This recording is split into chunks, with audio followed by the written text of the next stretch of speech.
2 மாசத்திற்குள் சீதை என்னை ஏற்றுக்கொள்ளவில்லை என்றால் 61வது நாள் காலங்கார்த்தால எனக்கு சீதா பிரியாணி டிஃபன் அப்படின்ட்டு போயிட்டான். அவ்வளவுதான் அவன் வார்த்தை. அவன் போன உடனே ராட்சசிகள்லாம் சுத்தியூர வச்சிருக்கான், கான்சன்ட்ரேஷன் கேம்ப் மாதிரி. ராவணனை கல்யாணம் பண்ணிக்கோ. ராவணன் எப்ப ஏற்பட்டவன் ராவண வைபவத்தை சொல்லித்து. சீதையை மறுத்தா. அல்ல அஜாமுகின்னு ஒத்தி அவன் சொன்னான், ஏண்டி இவளோட பேச்சு, இவ்வளவு பீஸ் பீஸா வெட்டி ஃப்ரிட்ஜில் வைக்கணும். அப்புறம் என்ன பண்ணுவோம்னா, நம்ம குடிக்க வேண்டிய நல்ல சாராயத்தை கொண்டு வா, அதுல இந்த பீஸை போட்டு போட்டு சாப்பிட்டு டான்ஸ் ஆடுவோம் அப்படின்னு சொன்ன உடனே சூர்பனகம் உட்காந்துருக்கா. ரொம்ப நாள் ஆச்சு நீ மனுஷ மாம்சம் சாப்பிட்டு, அதனால இவளை அதான் பண்ணணும் அப்படின்னு பயமுறுத்தி பார்த்தா. அப்படிலாம் பயந்துடனே சீதா தேவி சொன்னா, இப்ப நான் அழறா மாதிரி சீக்கிரமே உங்களை எல்லாரும் அழுவாங்க, கொல்லப்படாது. அதர்மத்துக்கு நான் துணை போக மாட்டேன். நான் அந்த 11 பதிவிரதைகள் மாதிரி என்று 11 பதிவிரதைகள் கீர்த்தனம் பண்ற.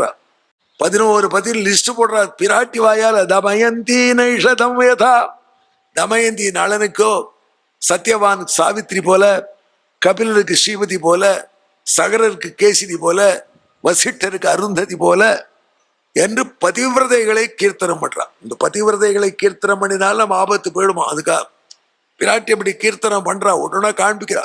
அப்போ இதுக்கு நடுவில் டியூட்டி முடிஞ்சு போயிடுது, பகல் வந்துடுத்து. இப்போ ராட்சதிகளுமே தூங்கணும், இந்த டியூட்டி விட்டு போன ஷிஃப்ட், நைட் ஷிஃப்ட்டுக்கார படுத்து தூங்கி நான் எழுந்துட்டா. அதில் ஊற்றி திருச்சேட்டேன்னு ஊற்றி, என்னடி சாப்பிட்றேங்க, நீ உங்களையே சாப்பிட்டுக்கோங்கடி. நான் ஒரு கனவு கண்டேன், அந்த கனவுல இவள் கணவன் ஜெயிப்பதாக பார்த்தேன்.